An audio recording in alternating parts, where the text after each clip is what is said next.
ಎಲ್ಲ ವೀಕ್ಷಕರಿಗೂ ನಮಸ್ಕಾರ. ನಾನು ಡಾಕ್ಟರ್ ರಮೇಶ್ ದಿವಿಗೆಹಳ್ಳಿ, ವೈದ್ಯಾಧಿಕಾರಿಗಳು 50 ಹಾಸಿಗೆಗಳ ಸಂಯುಕ್ತ ಆಸ್ಪತ್ರೆ ಮಲಸಮುದ್ರ. ಇಲ್ಲಿ ನಾನು ಆಯುರ್ವೇದ ವೈದ್ಯನಾಗಿ ಕಾರ್ಯನಿರ್ವಹಿಸುತ್ತಿದ್ದೇನೆ. ವೀಕ್ಷಕರೇ, ನಾವು ಇವತ್ತು ಅಮೃತ ಬಳ್ಳಿ ಅದರ ಬಗ್ಗೆ ಕೆಲವೊಂದಿಷ್ಟು ವಿಷಯಗಳನ್ನು ಹಂಚಿಕೊಳ್ಳೋಣ. ಮೊದಲನೇದಾಗಿ ಅಮೃತ ಬಳ್ಳಿ, ಇದರ ಹೆಸರೇ ಸೂಚಿಸುವಂತೆ ಇದರ ಹಿಂದೆ ಅಮೃತ ಅಂತಿದೆ. ಅಮೃತ ಅಂತಂದರೆ ನಿಮಗೆಲ್ಲ ಗೊತ್ತಿರೋ ಹಾಗೆ ಅಮೃತ ಒಂದು ಹಿಂದಿನ ಕಾಲದಲ್ಲಿ ಅಮೃತ ಅಂದರೆ ಅದನ್ನು ಸೇವಿಸಿದಂಥ ವ್ಯಕ್ತಿಯು ಯಾವುದೇ ರೋಗ ಬಾಧೆ ಇರುವುದಿಲ್ಲ, ಅವನು ದೀರ್ಘಾಯುಷ್ಯಾಗಿ ಇರುತ್ತಾನೆ ಅನ್ನುವಂಥ ಭಾವನೆ ಎಲ್ಲರಿಗೂ ಗೊತ್ತಿರುವಂಥ ವಿಷಯ. ನಿಜವಾಗಿ ಇವತ್ತು ನಾವು ಈ ಒಂದು ಅಮೃತ ಬಳ್ಳಿಯ ವಿಶೇಷತೆ ಏನು, ಇದರ ಬಗ್ಗೆ ನಮಗೆ ಯಾವ ರೀತಿ ನಮಗೆ ಆಯುರ್ವೇದದಲ್ಲಿ ಇದೊಂದು ಉಪಯೋಗ ಆಗುತ್ತೆ ಅನ್ನೋದರ ಬಗ್ಗೆ ನಾವೆಲ್ಲ ತಿಳಿದುಕೊಳ್ಳೋಣ. ಬನ್ನಿ ವೀಕ್ಷಕರು, ಇದನ್ನು ಈ ಒಂದು ಆಯುರ್ವೇದ ಸಸ್ಯದ ಬಗ್ಗೆ ತಿಳಿದುಕೊಳ್ಳೋ ಮೊದಲು ಇದರ ಯಾವ ರೀತಿ ಈ ಒಂದು ಬಳ್ಳಿಯು ಇರುತ್ತದೆ ಎಂಬುದರ ಬಗ್ಗೆ ತಿಳಿದುಕೊಳ್ಳೋಣ. ಇದಕ್ಕೆ ನಾವು ಕನ್ನಡದಲ್ಲಿ ಅಮೃತ ಬಳ್ಳಿ ಅಂತ ಹೇಳಿ ನಾವು ಇದನ್ನು ಕರಿತಾ ಇದ್ದೇವೆ.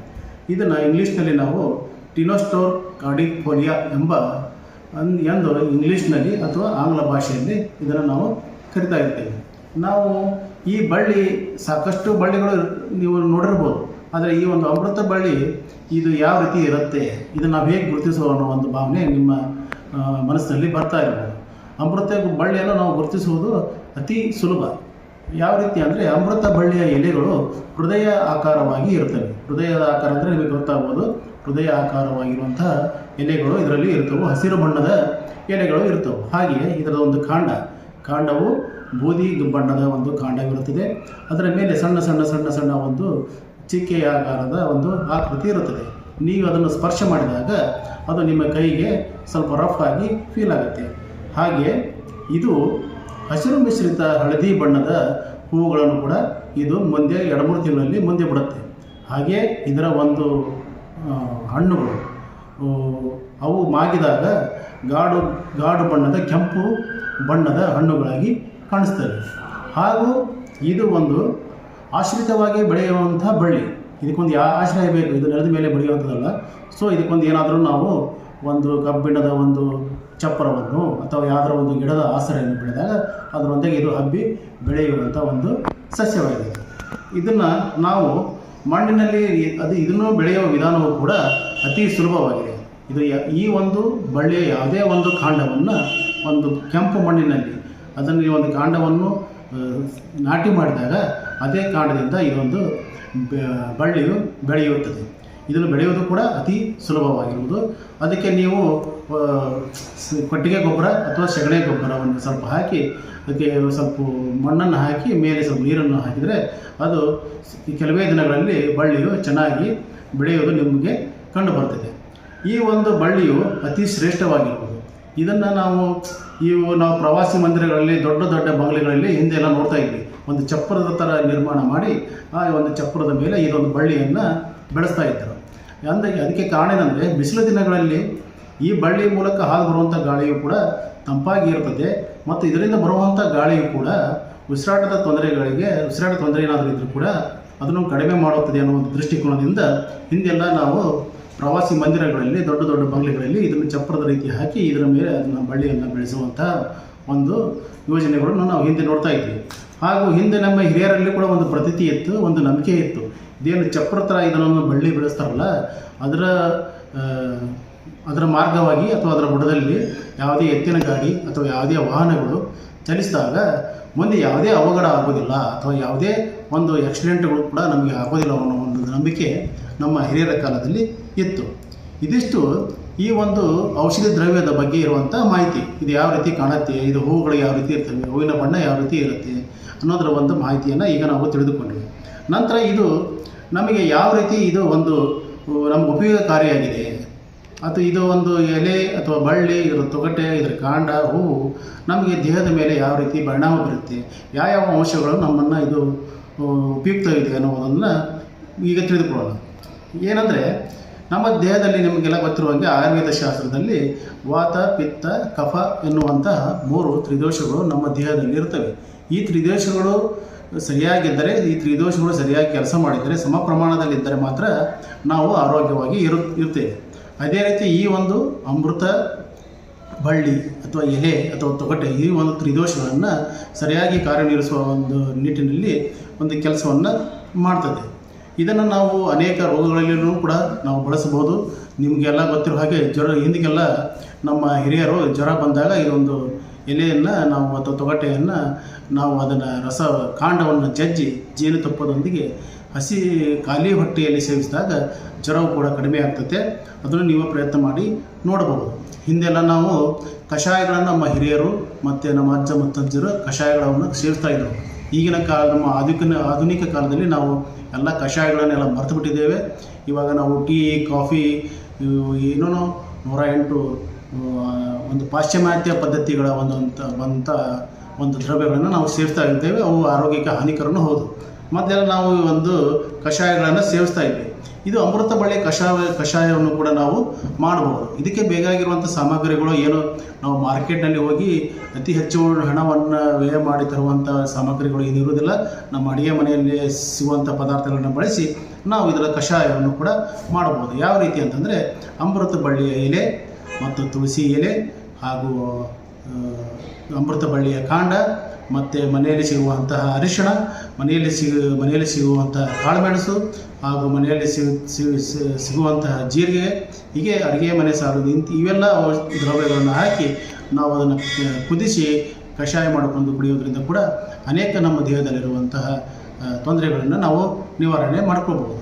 ಅದೇ ರೀತಿ ನಾವು ತಂಬುಳಿ ಅಂದರೆ ಈಗೆಲ್ಲ ನಮ್ಮ ಹಳ್ಳಿ ಜನರಿಗೆ ಇದು ತಂಬುಳಿ ಅಂದರೆ ಗೊತ್ತಾಗುತ್ತೆ. ಮೋಸ್ಟ್ಲಿ ಇದೀಗ ನಾವು ಸಿಟಿಯಲ್ಲಿ ನಾವು ಈ ಒಂದು ತಂಬುಳಿಯನ್ನು ಮಾಡಿಕೊಳ್ಳೋದು ಬಹಳ ಕಡಿಮೆ.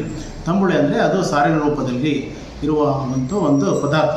ಆ ತಂಬುಳಿಯನ್ನು ಕೂಡ ನಾವು ಇದನ್ನು ಮಾಡಿಕೊಳ್ಳಬಹುದು. ಹೇಗೆ ತಂಬುಳಿಯನ್ನು ಮಾಡುವುದು ಅಂದರೆ ಇದರ ಎಲೆ ಮತ್ತು ಕಾಂಡವನ್ನು, ಇದರ ಬಳ್ಳಿಯ ಎಲೆ ಮತ್ತು ಅದರ ಕಾಂಡವನ್ನು ನಾವು ಜೀರಿಗೆಯೊಂದೇ ಚೆನ್ನಾಗಿ ಅರಿಯಬೇಕು. ಅದನ್ನು ಜೀರಿಗೆಯೊಂದೇ ಅರೆದುಬಿಟ್ಟು ಅದಕ್ಕೆ ಸ್ವಲ್ಪ ಮಜ್ಜಿಗೆಯನ್ನು ಸೇರಿಸಿ ನಂತರ ಅದಕ್ಕೆ ನಾವು ಜೀರಿಗೆ ಮತ್ತು ಇವು ಒಗ್ಗರಣೆಗೆ ಹಾಕುವಂತಹ ಏನದು ತಂಬುಳಿಗೆ ಒಗ್ಗರಣೆ ಹಾಕುವಂಥ ಸಾಸಿವೆ ಜೀರಿಗೆಗಳನ್ನು ಹಾಕಿ ಅದಕ್ಕೆ ನಾವು ಒಗ್ಗರಣೆ ಕೊಟ್ಟರೆ ನಮ್ಮದು ತಂಬುಳಿ ರೆಡಿ ಆಗುತ್ತೆ. ಇದನ್ನು ನಾವು ಬಿಸಿ ಅನ್ನದೊಂದಿಗೆ ಆರಾಮಾಗಿ ಸೇವಿಸಬಹುದು. ಇದರಿಂದ ಕೂಡ ನಮಗೆ ದೇಹಕ್ಕೆ ಸಾಕಷ್ಟು ಉಪಯೋಗಕರವಾದಂಥ ಅಂಶಗಳು ಪ್ರಾಪ್ತಿಯಾಗ್ತವೆ. ಹಾಗೆ ಇದು ಮುಂದೆ ನಾವಿನ್ನು ಇದು ಔಷಧಿ ಬಗ್ಗೆ ಆಯಿತು, ತಂಬುಳಿ ಯಾವ ರೀತಿ ನಾವು ಮಾಡೋದಾಯಿತು, ಅಥವಾ ನಾವು ಕಷಾಯವನ್ನು ಯಾವ ರೀತಿ ಮಾಡೋದ್ರ ಬಗ್ಗೆ ನಾವು ತಿಳಿದುಕೊಂಡ್ವಿ. ಮುಂದೆ ನಾವು ಇದನ್ನು ಯಾವ ರೀತಿ ನಮ್ಮ ದೇಹದ ಮೇಲೆ ಪರಿಣಾಮ ಮಾಡುತ್ತೆ, ಯಾವ ಒಂದು ರೋಗದ ಮೇಲೆ ಇದು ಪರಿಣಾಮ ಅಂತಂದರೆ ಸಾಕಷ್ಟು ಜನರಿಗೆ ನಮ್ಗೆ ಗೊತ್ತಿರೋ ಹಾಗೆ ನಾವು ಈ ಒಂದು ಔಷಧಿಯು ಏನಿದು ಶುಗರ್ ಇದಕ್ಕೆ ನಾವು ಇದನ್ನು ಮಾಡ್ಕೋತೇವೆ, ಶುಗರ್ಗೆ ರೋಗವನ್ನು ಅಷ್ಟೇ ಕಡಿಮೆ ಮಾಡುತ್ತೆ ಅನ್ನೋ ಇದು ಒಂದು ಭಾವನೆ ಇತ್ತು.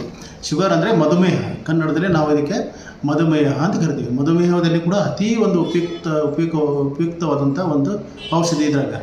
ದಿನಪ್ರತಿ ನಾವು ಇದರ ಕಷಾಯ ಅಥವಾ ಇದರ ಒಂದು ಔಷಧಿಯನ್ನು ನಾವು ದಿನಪ್ರತಿ ಸೇವಿಸ್ತಾ ಹೋದರೆ ಖಂಡಿತವಾಗಿಯೂ ನಮ್ಮದು ಮಧುಮೇಹದ ಏನು ಒಂದು ಇದು ಹೆಚ್ಚಿಗೆ ಆಗಿರುತ್ತಲ್ಲ ಅದು ಕೂಡ ಕಡಿಮೆ ಆಗುತ್ತೆ. ನೀವು ಇದನ್ನು ಸೇವಿಸಿ ಪ್ರಯತ್ನ ಮಾಡಿ ನೋಡಿದಾಗ 200-250 ಇರುವಂಥ ಶುಗರಿಂದ ಬಳಸ್ತಿರೋರು ಸಾಕಷ್ಟು ದಿನಕ್ಕೊಂದು ಇಂಗ್ಲೀಷ್ ಮಾತ್ರೆಗಳನ್ನು ಬೆಳಗ್ಗೆ ರಾತ್ರಿ ಒಂದು ಮಾತ್ರೆಗಳನ್ನು ತಗೋತಾ ಇರ್ತಾರೆ.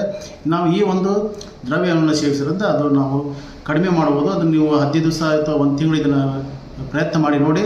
ಮುಂದೆ ನೀವು ಶುಗರ್ ಟೆಸ್ಟನ್ನು ಮಾಡಿಸಿದಾಗ ಕೂಡ ನಿಮ್ಮದು 250 ಲೆವೆಲ್ಗೆ ಇರುವಂಥ ಶುಗರು ಅದು 160-150 ಬಂದಿರುವಂಥ ಸಾಕಷ್ಟು ಉದಾಹರಣೆಗಳನ್ನು ನಾವು ನೋಡ್ತಾ ಇರ್ತೇವೆ. ಹಾಗೆ ಇದು ರೋಗ ನಿರೋಧಕ ಶಕ್ತಿಯನ್ನು ಕೂಡ ಹೆಚ್ಚಿಗೆ ಮಾಡುತ್ತೆ.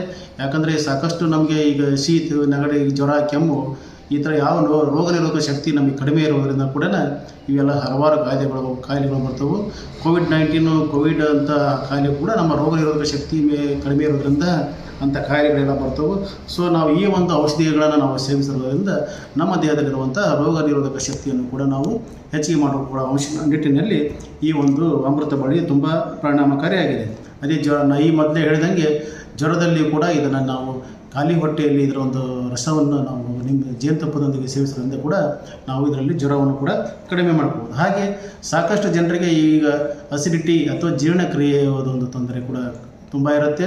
ಸೊ ಈ ಒಂದು ಔಷಧಿ ಅಥವಾ ರಸದ ಒಂದು ಸೇವನೆಯಿಂದ, ಕಷಾಯ ಸೇವನೆಯಿಂದ ನಾವು ಜೀರ್ಣಕ್ರಿಯೆಯನ್ನು ಕೂಡ ನಾವು ಚೆನ್ನಾಗಿ ಮಾಡಿಕೊಳ್ಳಬಹುದು. ಅದೇ ರೀತಿ ಮಲಬದ್ಧತೆಯು ಕೂಡ ಈಗ ಸಾಕಷ್ಟು ಒಂದು ದೊಡ್ಡ ಸಮಸ್ಯೆ ಆಗಿದೆ. ಕೆಲವೊಂದಿಷ್ಟು ಜನರಿಗೆ ಬೇರೆ ಬೇರೆ ಅಭ್ಯಾಸಗಳು ಇರ್ತವೆ. ಬೆಳಗ್ಗೆ ಎದ್ದ ತಕ್ಷಣ ನಾವು ಯಾವುದೇ ಒಂದು ಸಿಗರೇಟನ್ನು ಸೇದಿದರೆ ನಮಗೆ ಮೋಷನ್ ಬರುತ್ತೆ, ಅಥವಾ ಒಂದು ಯಾವುದೇ ಗುಟ್ಕ ಅಥವಾ ತಂಬಾಕನ್ನು ಸೇವನೆ ಮಾಡಿದಾಗ ಮಾತ್ರ ನಮಗೆ ಮೋಷನ್ ಕ್ಲಿಯರ್ ಆಗುತ್ತೆ ಅನ್ನುವಂಥ ಸಾಕಷ್ಟು ಸಮಸ್ಯೆಗಳು ಜನರಲ್ಲಿ ನಾವು ಇಲ್ಲಿ ರೋಗಿಗಳನ್ನು ಬಂದಾಗ ನಮ್ಮ ಹತ್ರ ಕೇಳ್ತಾ ಇರ್ತೇವೆ. ಸೊ ಈ ಒಂದು ಮಲಬದ್ಧತೆಯನ್ನು ಕಡಿಮೆ ಮಾಡುತ್ತೆ ಕೂಡ.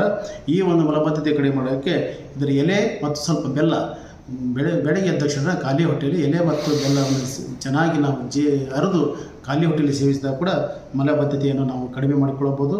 ಹಾಗೆ ನಾವು ಚರ್ಮದ ವ್ಯಾಧಿಗಳಲ್ಲಿಯೂ ಕೂಡ ಈ ಒಂದು ಔಷಧಿ ದ್ರವ್ಯವನ್ನು ಬಳಸೋದ್ರಿಂದ ನಮಗೆ ಆಗಿರುವಂಥ ಕಜ್ಜೆ ತುರಿಕೆ ಕೂಡ ನಮಗೆ ಕಡಿಮೆ ಆಗುವಂತಹ ಒಂದು ಉಪಯೋಗ ಇದರಲ್ಲಿ ಇರುತ್ತೆ.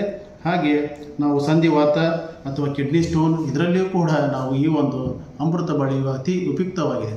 ಸೊ ಹೀಗೆ ಹೇಳ್ತಾ ಹೋದರೆ ಅಮೃತ ಬಳ್ಳಿಯು ಅಮೃತಕ್ಕೆ ಸಮಾನವಾದಂತಹ ಒಂದು ಔಷಧಿ ದ್ರವ್ಯ. ಅಮೃತತ್ವದ ಮೂಲ ಈ ಒಂದು ಅಮೃತ ಬಳ್ಳಿಯಲ್ಲಿರುತ್ತೆ. ಇದಕ್ಕೆ ನಾವು ಅಮೃತ ಬಳ್ಳಿ ಅಂತ ಹೇಳಿ ಕರಿತಾ ಇದ್ದೇವೆ.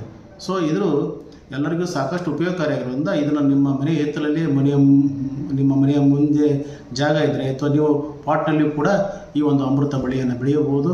ಈ ಒಂದು ಬಳ್ಳಿಯನ್ನು ಬೆಳೆಯಲು ಸಾಕಷ್ಟು ಇದರ ಸದುಪಯೋಗವನ್ನು ಪಡೆದುಕೊಳ್ಳಿ. ಹಾಗೂ ನಿಮ್ಮ ನೆರೆಹೊರೆಯವರಿಗೂ ಅಕ್ಕಪಕ್ಕದವರಿಗೂ ಅಮೃತ ಬಳ್ಳಿಯ ಮಹತ್ವವನ್ನು ತಿಳಿಸಿ ಅವರು ಆರೋಗ್ಯ ಇರುವ ಅಂಚಿನಲ್ಲಿ ನೀವು ಎಲ್ಲ ಕೂಡ ಪ್ರಯತ್ನ ಮಾಡಿ. ಈ ಒಂದು ಸಂಚಿಕೆ ಇವತ್ತು ನಾವು ಇಲ್ಲಿಗೆ ಮುಗಿಸ್ತಾ ಇದ್ದೇವೆ. ಅಮೃತ ಬಳ್ಳಿಯ ಬಗ್ಗೆ ಹೇಳಿದ್ದೇವೆ. ಮುಂದಿನ ಸಂಚಿಕೆಯಲ್ಲಿ ಮತ್ತೊಂದು ಔಷಧಿ ದ್ರವ್ಯ ಅಥವಾ ಔಷಧಿ ಗಿಡದ ಬಗ್ಗೆ ತಿಳಿದುಕೊಳ್ಳೋಣ. ಇಲ್ಲಿವರೆಗೂ ಎಲ್ಲರಿಗೂ ಕೇಳಿದವರಿಗೆ ಧನ್ಯವಾದಗಳು. ನಮಸ್ಕಾರ.